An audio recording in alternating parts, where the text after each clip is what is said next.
आज हम revenue analysis आगम विश्लेषण के बारे में अध्ययन करेंगे। आय और आगम। मांग के अध्याय में इस बात का विस्तृत अध्ययन किया जा चुका है कि एक मांग वक्र निश्चित समय तथा स्थान पर विभिन्न कीमतों तथा उन कीमतों पर क्रय की जाने वाली वस्तुओं की मात्राओं के विभिन्न संयोगों को दर्शाता है। आधुनिक अर्थशास्त्र के सिद्धांतों में विनिमय एवं मूल्य निर्धारण के लिए मांग एवं पूर्ति वक्रों के स्थान पर प्रत्येक व्यावसायिक क्रिया का उद्देश्य अधिकतम लाभार्जन होता है। इसके लिए वस्तुओं का विक्रय किया जाता है। वस्तु की बिक्री द्वारा विक्रेता को जो कुछ प्राप्त होता है वह उसकी आय या आगम कहलाता है। अन्य शब्दों में लाभ बराबर प्राप्त आगम माइनस उत्पादन लागत, profit equal to revenue minus cost. आय के प्रकार। आय भी तीन प्रकार की हो सकती है। कुल आय, टोटल इनकम। किसी वस्तु की सभी इकाइयों को बिक्री से उत्पादन की जो आय होती है उसे उसकी कुल आय कहते हैं। अर्थात कुल आय बराबर प्रति इकाई कीमत इंटू विक्रय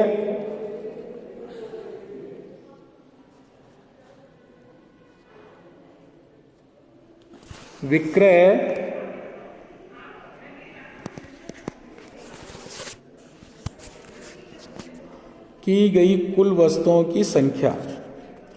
उदाहरण के लिए यदि एक उत्पादक 100 इकाइयाँ 50 रुपये प्रति इकाई के हिसाब से बेचता है तो वस्तुओं के विक्रय से कुल आय 50 गुणा 100 बराबर 5,000 रुपये होगी। दूसरा है औसत आय, एवरेज रेवेन्यू। किसी उत्पादक की कुल आय में वस्तुओं की संख्या से भाग देने से जो भागफल आता है वह औसत आय कहलाती है। अर्थात औसत आय बराबर कुल आय बटे कुल बिक्री की मात्रा। उपर्युक्त उदाहरण में औसत आय बराबर 5,000 बटा 100 बराबर 50 रुपये है। औसत आय के अध्ययन के संबंध में तीन बातें उल्लेखनीय हैं। नंबर 1, औसत आय तथा मूल्य या कीमत एक ही बात है, अर्थात आय को ही कीमत कहते हैं। औसत आय रेखा ही मांग रेखा होती है। अपूर्ण प्रतियोगिता में औसत आय रेखा नीचे को ओर गिरती हुई होती है और पूर्ण प्रतियोगिता में वह पड़ी हुई रेखा होती है, जैसा कि चित्र 1 में दर्शाया गया है। पूर्ण प्रतियोगिता में औसत तथा सीमांत आगम वक्र। पूर्ण प्रतियोगिता की दशा में बाजार में फर्मों की संख्या बहुत होती है, जिसके कारण कोई भी एक फर्म अपनी स्वतंत्र कीमत का उत्पादन नीति नहीं अपना सकता है, बल्कि उसे बाजार में प्रचलित कीमत पर ही वस्तु को विक्रय करना पड़ता है। दूसरे शब्दों में पूर्ण प्रतियोगिता में फर्म की स्थिति कीमत ग्रहण करने वाली होती है, किंतु कीमत निर्धारित करने वाली नहीं होती है। अतः ऐसी स्थिति में यदि फर्म अपनी कीमत बढ़ाती है तो उसे अपने समस्त ग्राहकों से हाथ धोना पड़ेगा। यदि वह कीमत को घटाती है तो उसके पास ग्राहकों को भरमार ही होगी। इसका स्पष्ट अर्थ ये हुआ कि पूर्ण प्रतियोगिता में फर्म केवल प्रचलित कीमत पर ही अपनी वस्तु की जितनी मात्रा चाहे बेच सकती है, अर्थात उसका मांग वक्र पूर्णतः लोचदार होता है। यही कारण है कि पूर्ण प्रतियोगिता में फर्म का औसत आगम वक्र तथा सीमांत आगम वक्र एक सीधी पड़ी रेखा का रूप लिए होता है, जैसा कि रेखा चित्र 1 में दिखाया गया है। सारांश, फर्म द्वारा बेची जाने वाली वस्तु की प्रत्येक इकाई की कीमत समान होती है, इसलिए पूर्ण प्रतियोगिता में सीमांत आगम बराबर औसत आगम बराबर कीमत, MR = AR = प्राइस। अपूर्ण प्रतियोगिता में औसत तथा सीमांत आगम वक्र।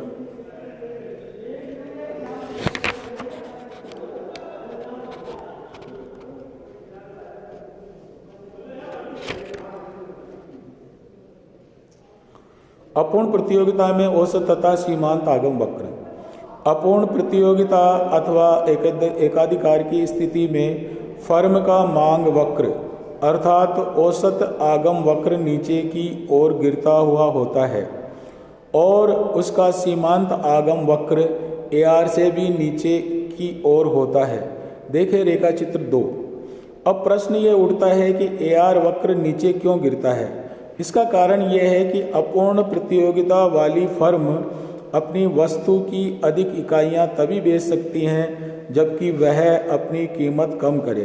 अतः कीमत में कमी करने पर फर्म की औसत आय गिरने लगती है। अब दूसरा प्रश्न ये उठता है कि MR AR से कम क्यों होती है। इसका उत्तर यह है कि कीमत में की जाने वाली प्रत्येक कमी केवल अतिरिक्त इकाई पर ही नहीं होती बल्कि पिछली सभी इकाइयां भी कम कीमत पर बेचनी पड़ती हैं।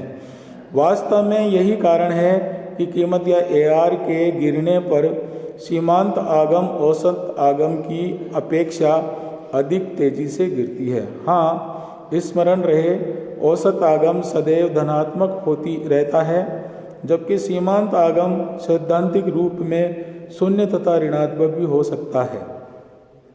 सारांश के रूप में हम कह सकते हैं कि फर्म के उत्पादन के बढ़ते पर सीमांत आगम तथा औसत आगम दोनों ही कम होने लगती हैं, किंतु ये कमी सीमांत आगम में औसत आगम की अपेक्षा अधिक तेजी के साथ होती है।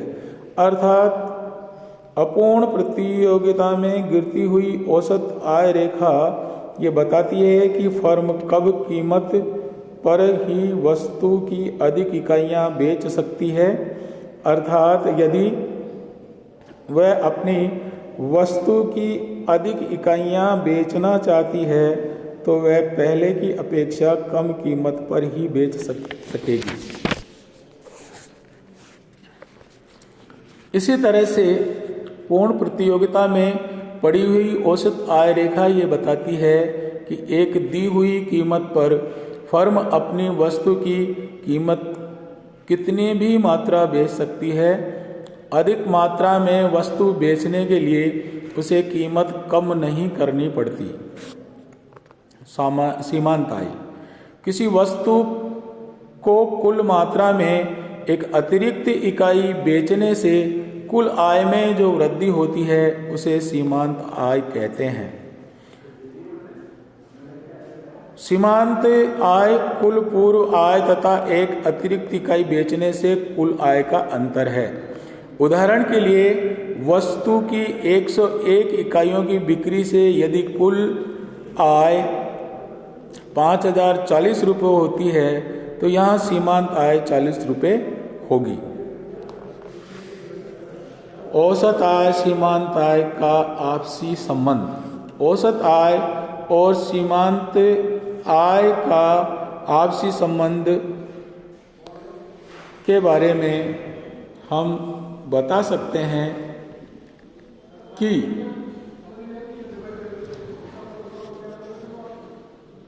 जैसे जैसे वस्तु की अधिक इकाइयां विक्रय की जाती हैं तो औसत आय तथा सीमांत आय दोनों घटती जाती हैं।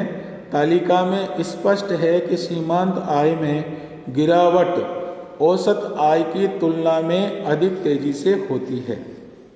तालिका में वर्णित लागतों को प्रवृत्ति मांग के नियम का हास्यमान सीमांत उपयोगिता हास नियम के साथ संबंध को स्पष्ट करती है।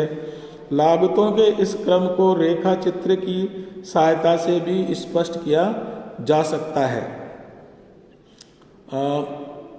पूर्ण प्रतियोगिता की दशा में किंतु सीमांत आय और सीमांत औसत आय दोनों को रेखा एक ही होती है, क्योंकि पूर्ण प्रतियोगिता की दशा में बाजार में वस्तु का एक ही मूल्य रहता है।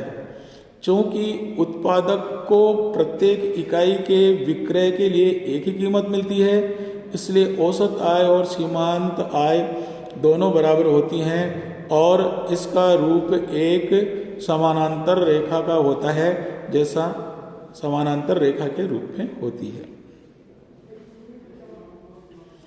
इस प्रकार से हमने आगम विश्लेषण के बारे में अध्ययन किया है। धन्यवाद।